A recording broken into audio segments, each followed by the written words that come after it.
গুরুত্বপূর্ণ রাজ্য অরুণাচলকে চীন এখনো পর্যন্ত নিজেদের অংশ মনে করে। 1914 সাল পর্যন্ত অরুণাচল চীনের অংশ ছিল। এর পরবর্তীকালে যেটা ভারতবর্ষের অংশ হিসাবে যেটাকে চিহ্নিত করা হয়েছে। ভবিষ্যতে ভারত চীনের যে দ্বৈরথ, তাদের যে দ্বন্দ্ব সংঘাত, সেই দ্বন্দ্ব সংঘাতে ভারত চীন বিরোধী তার যে তৎপরতা, রাজনৈতিক সামরিক তৎপরতার অংশ হিসাবে বাংলাদেশের ভূখণ্ডকে তাদের ব্যবহার করার মতলব আছে কিনা সেটা এখনো পর্যন্ত খুবই পরিষ্কার না। কিন্তু এই আশঙ্কা ব্যক্ত করবার কারণ আছে, যেভাবে কোনো শর্ত ছাড়াই, কোনো আলাপ আলোচনা ছাড়া, বাংলাদেশের কোনো লাভের কোনো খতিয়ান ছাড়া যেভাবে তাদের কাছে সমস্ত কিছু, আমার সমুদ্র বন্দর, আমার নৌবন্দর, আমার সড়ক, আমার রেলপথ, সমস্ত কিছু যেভাবে ভারতকে আজকে দিয়ে দেওয়া হচ্ছে, তাতে নাগরিক হিসেবে সবাই আমরা উদ্বিগ্ন। এটা বাস্তবে বাংলাদেশের যে বর্তমান যে সরকার আছে, যেটা ইতিমধ্যেই বক্তারা বলেছেন, আমিও পরিষ্কার করে বলতে চাই, এই সরকার বাস্তবে জনগণের কোনো প্রতিনিধি নয়। বাংলাদেশে বাস্তবে তারা ভারতীয় স্বার্থে তারা এখানে প্রতিনিধিত্ব করছেন। বাংলাদেশে তারা নরেন্দ্র মোদীর হিন্দুত্ববাদী যে উগ্র সাম্প্রদায়িক বিভাজনের যে রাজনীতি, সেই রাজনীতির পক্ষে অবস্থান নিতে যে আজকে তারা বাংলাদেশের বর্তমান ভবিষ্যৎকে আজকে তারা বিপন্ন করে তুলছে। ভারতের কর্তা ব্যক্তিরা তারা বরাবরই চেয়েছে বাংলাদেশে একটা দুর্বল সরকার থাকুক। আর গত 15 বছর যে সরকারের ক্ষমতায় থাকার পিছনে কোনো ম্যান্ডেট নাই, যেখানে কোনো ভোট নাই, মানুষের কোনো সমর্থন নাই, তার কোনো রাজনৈতিক বৈধতা নাই, নৈতিক কোনো বৈধতা নাই, সেই সরকারের ভারতের সাথে ডিপ্লোম্যাটিক যে বার্গেনিং করা, কূটনৈতিক দর কষাকষি করবার বাস্তবে এই সরকারের কোনো ক্ষমতা নাই। ফলে সে কারণের জন্য আজকে এই সরকারকে ভারত যেমন চেপে ধরেছে, একই সাথে এই সরকার দেশকে আজকে ভারতের এবং তাদের এখানে যা খুশি করবার লাইসেন্স দেবার বিনিময়ে তাদের অবৈধ অনৈতিক ক্ষমতাকে অনিশ্চিত সময়ের জন্য তারা এখানে দীর্ঘায়িত করতে চায়।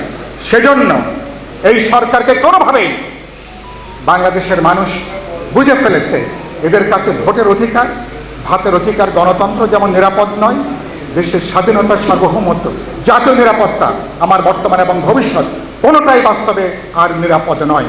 সে কারণের জন্য যেটা বলে কথা শেষ করতে চাই, দেশ কোনোভাবেই চলছে না।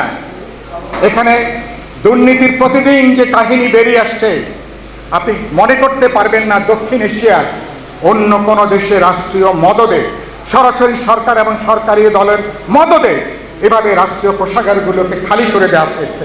এভাবে চুরি, দুর্নীতি, লুটপাটের জন্য আজকে পুরো ব্যবস্থাকে বাস্তবে তাদের হাতে আজকে তুলে দেওয়া হয়েছে।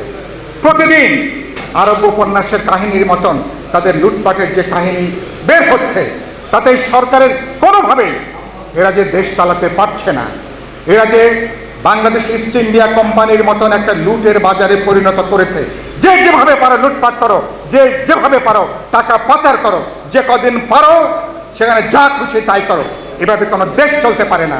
সেজন্য আজকে বিরোধী রাজনৈতিক দলগুলোর সামনে চ্যালেঞ্জ হচ্ছে, এটা শুধুমাত্র সেমিনার, সিম্পোজিয়াম, আলাপ আলোচনা নিশ্চয়ই জরুরি, কথা বলবো, আলোচনা করব, চিন্তার ঐক্যটা গড়ে তুলব, কিন্তু মানুষ আজকে দেখতে চাই বিরোধী রাজনৈতিক দলগুলো দেশের এই দুর্যোগে, যেখানে ভোটের অধিকার, গণতান্ত্রিক অধিকার আজকে অস্বীকৃত, যেখানে বিশ্বাসযোগ্য নির্বাচনকে তারা বিদায় দিয়েছে, একই সাথে স্বাধীনতা, সার্বভৌমত্ব, জাতীয় নিরাপত্তা যেখানে বিপন্ন, বিরোধী দলগুলো আজকে জনগণের যে পুঞ্জীভূত ক্ষোভ রাজনৈতিকভাবে তাকে ধারণ করবে, তাকে তারা নেতৃত্ব প্রদান করবে এবং অনতিবিলম্বে আলাপ আলোচনা করে রাজপথে বিরোধী দলগুলোর কার্যকর ঐক্য গড়ে তুলবে।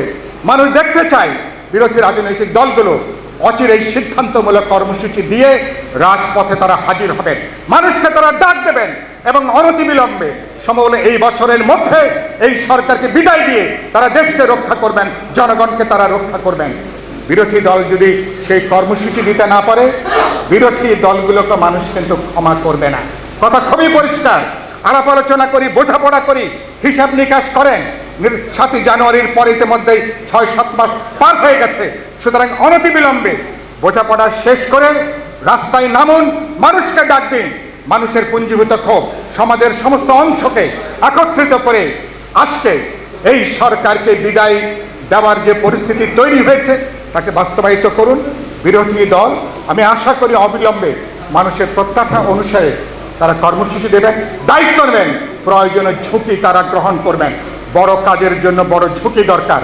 সুতরাং বিরোধী দলগুলোকে সেই সিদ্ধান্ত নিয়ে এবার নতুনভাবে রাজপথে তারা দাঁড়াবেন এই প্রত্যাশা ব্যক্ত করে